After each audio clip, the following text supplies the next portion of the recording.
မနေ့ကဒီငှက်ဥသုံးလုံးချောင်းတော်တော်လေးစိတ်မကောင်းဖြစ်ပြီးငိုကျင်သွားတယ်။တာမန်ငှက်တိုက်လေးလိုပဲထင်ရပေမဲ့တကယ်တော့သူတို့တွေတော်တော်လေးရုန်းကန်ခဲ့ရတာပါ။ပထမတစ်ချိန်က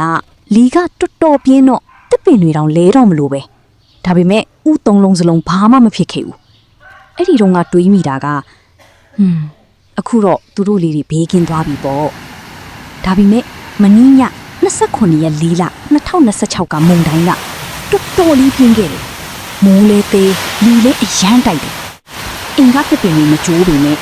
လီတန်းကြောင့်တော်တော်လေးကိုင်းသွားတယ်။ပစ္စည်းတွေလည်းလွင့်စင်ကုန်လာပဲ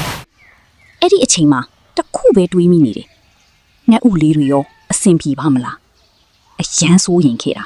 ။ဒီမနက်အပြေးလွှားလာကြည့်လိုက်တယ်။အဲ့ဒီမှာမြင်လိုက်ရတာကတော့